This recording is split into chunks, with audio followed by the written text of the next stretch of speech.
TSE Manager from Michigan Department of Transportation, Kelby Wallace. Hi, Kelby.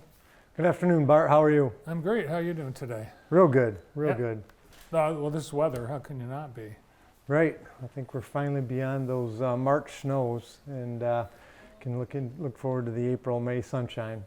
Well, even though we've had really lousy weather up until this week, you guys have been out there working your construction season back on 94 a few weeks ago. Yeah, most of our two projects, big projects on I-94, one kind of in Jackson, one west of Jackson, both kind of got started around early March. We kind of got slowed down a little bit by our March snows, but the last couple weeks we've had good weather. They've been doing a lot of earthwork, removing a lot of pavement. We've got some pictures to look at, and we should be doing some concrete paving here within the next week or two.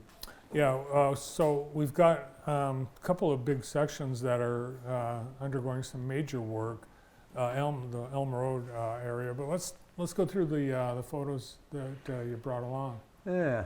So this is near I-94 and Elm. So this is actually on a drone photo, kind of looking east, and that is Seymour Ford to your left there. And we're actually showing where you can see where we're widening that westbound roadway. So the westbound roadway is on the left. It's all kind of dirt now.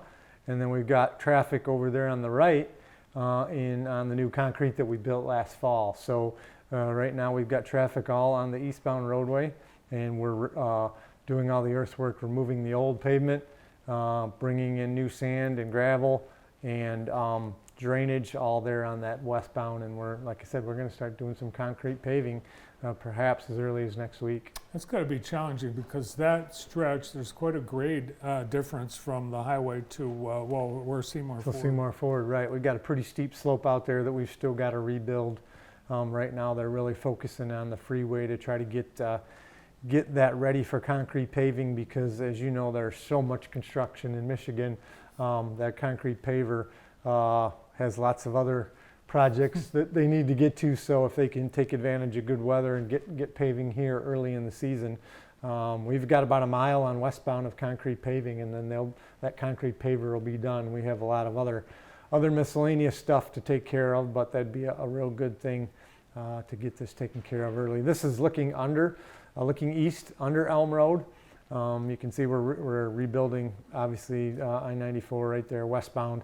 They're pushing in the new gravel in the background to make the new bed for the new concrete that'll be placed sometime next week.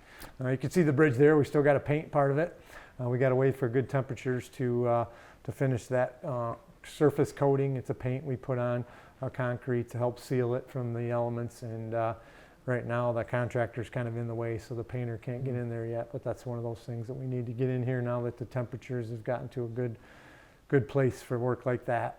And that stretch of westbound 94, you dug that right up got rid of all the old, and it's down to essentially from scratch. Yeah, we go down about 36 inches by the time you take out 10 inches of pavement and 20 plus inches of whatever's underneath there. We bring in new stuff.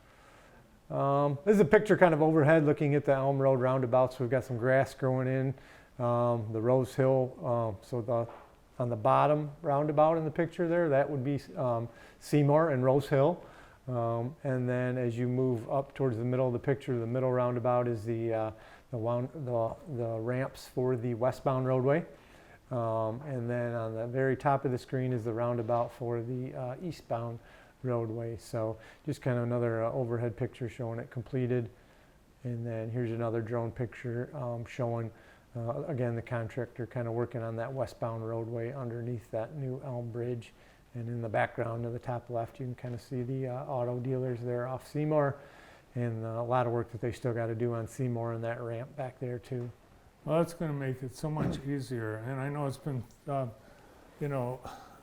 pain for the auto dealers and the businesses around that area, but once it's done, they are going to benefit from easy on, easy off 94 either way, and it's not been that easy prior to this change in the roundabouts. Correct. Yeah, you had a couple traffic signals there that didn't work real efficiently. You didn't have a dedicated left turn lane at the traffic signals, so if one person was kind of turning left, that blocked everybody from going through.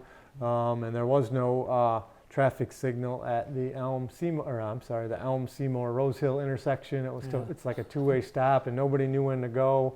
So this really cleans up everything. And I drive this twice a day, morning, afternoon, and I move through that very easily. Don't have to really stop. Might just yield a little bit, just like you're supposed to at a roundabout, but you don't stop and wait. Yeah, and it's so much safer, and you've got so much in the way of studies and statistics that show they're just so much more safer. Yeah. So now here we've shifted to I-94 west of Jackson, and that project's really going to get underway this year. We're going to rebuild the section from M60 over to the Parma, Michigan Avenue area, about an 8-mile section. And so before we do that, the existing pavement out there is in really bad shape on the shoulders. So you can see on the left side of the screen where we're removing some of that pavement on the shoulders, and we've got to put down temporary pavement just to hold the traffic while we slide them over down there and we rebuild the other side of the roadway. And you've already done some bridge work, and you put in roundabouts at Parma already. At Michigan Avenue. Right by Parma, yep. The Parma Road interchange, we're going to not put in roundabouts there. There's not quite as much traffic over there. But next year, we'll be putting in roundabouts at the I-94 Deering Road interchange. Oh, that's another one that, like Elm, it's kind of tough to get on and off that. It is. It has some sight distance challenges due to the narrow bridge up there, and you've got lots of traffic from Western schools and the Mackey plant out there, in the gas station. So roundabouts made a lot of sense. This is kind of just another long picture showing us removing that existing shoulder that we need to repave, and then we'll shift traffic onto that shoulder so we can maintain 2 lanes in each direction for the most part. And this is, the next stage of that. After we remove the pavement, we put down some gravel, and then we bring in some asphalt, some temporary asphalt, hit it with rollers to make it smooth and solid, and then eventually we'll put traffic on it to get going. All those photos, Kelby, you can see how tight your workspace is. Overhead wires, they've got the slopes, the traffic, the barricades. It's very challenging for your workers, and it's a reminder that next week is Work Zone Awareness Week, Safe Driving and Work Zone Awareness, and being aware. And it's pretty dangerous to be a construction worker on an interstate highway. Absolutely. This is something that MDOT has really embraced, this event, to try to raise awareness for our work zones and ask people to slow down. There's really not a lot of buffer out there between traffic and our workers. And as you mentioned, things are very tight. And we do that because we want to try to keep traffic moving, because we understand if we back traffic up, then sometimes we have rear end crashes and stuff. But if traffic moves too fast and they are distracted or aggressively driving, then it puts our workers in real jeopardy. And that's why every year MDOT participates in kind of that National Work Zone Safety Awareness Week, where we try to get that message out that the barrels are coming out. Please slow down, obey those signs, watch out for those workers, drive slow. Treat those workers like they were your family members working next to traffic is one thing we like to say in the industry to help people really think about that. That's somebody's dad out there, that's somebody's mom, that's somebody's child that's working out there in that work zone. So let's all go home safe. Yeah, it was just a couple weeks ago that tragedy on a Maryland highway in a construction zone. 6 workers were killed by one car that flipped and went over a barricade. Somebody hit that car, it sounded like, and launched it into a work zone, but 6 individuals. And you read the story and it's someone's wife, it's someone's mom, and what a horrible tragedy. And it happens more than I thought. How many in a year, how many fatalities are there in work zones? So my understanding, based on some of our press information that's came out, is about 850 people die each year in work zones across the nation. Wow. Yeah. That's amazing. Yeah, and unfortunately we've had our share the last couple of years in Michigan, and we've really been trying to do some things to help prevent that by adding more concrete barriers, temporary barriers, and slowing down our speed limits and stuff. But still, it really is up to drivers, to help be a part of that solution. We can only design so many things, and we can't stop a driver who, drives distracted into a work zone and out of control driving 90 miles an hour. That they're going to hurt somebody. So that really up to a driver behavior needs to change. Yeah, it's like it's impatience. People can't stand to be slowed down. They need to be somewhere, or the distracted driving. And we were talking before. We were talking on the morning show that there are three bills in the House that are in committee right now that likely will be introduced because they all have bipartisan support. That would one of the bills is pretty tough. It sounds like it would not allow the use of the phone at all in the car except a wireless phone. Yeah. So and I think that's a good idea, and I think anything that can be out there to help improve the safety of work zones and all drivers, even when there's not a work zone, is a good thing. Yeah, and really, one of the things I like is, someone that's trying to get a hold of you, you have an excuse. It's like I was driving, my car was in the trunk, in the glove box, and I'm not talking. But if it's a law, the expectation is while you're driving, you're not on the phone. Right.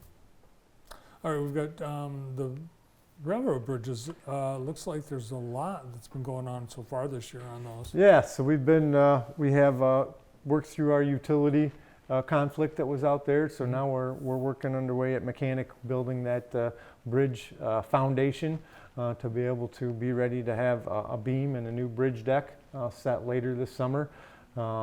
Jackson Street is kind of further ahead, so it's kind of waiting. It's waiting for Mechanic to catch up because they're going to do both of those bridges at the same time in the August time frame. So Wow. a lot of retaining walls and bridge foundations going on at both those locations. So yeah, we're on track with that project to do that in August. How about the bridge M50 at near Clavons? Yeah. So on US 127 over M50 down in that area, north of Clavons and McDivitt. We actually set the bridge beams back on there after we kind of had them blasted and painted. So they're kind of back rehabbed, we call them. We did some steel repairs to them so they're ready to support traffic again. Give us another 20 to 30 years or more. So those are placed, and now we're working on getting ready to do our bridge deck pour. So that's kind of next on the schedule. We're tentatively looking at May for a bridge deck pour, and then that would allow us to end up opening those bridges both back up to normal traffic back in July. Wow, lights at the end of the tunnel on all these projects. Yeah, a couple of those will be big milestones to hit this summer that will help open up some stuff in the Jackson area for drivers. Cool. Well, it's looking awesome, and once it's all done, it's going to be the showpiece of MDOT for the state of Michigan for sure. It's going to be a very nice looking corridor with lots of new infrastructure. Great. Well, thanks to you and all your crews and contractors, and thanks for coming in today. Thank you. And remember, next week, National Work Zone Safety Awareness Week, but that should be every week. While you're out and about, and it's not just on the highways, but it's everywhere. We've got construction, orange barrels everywhere. Keep everyone safe. Michigan Department of Transportation, Jackson Transportation Service Center Manager, Kelby Wallace.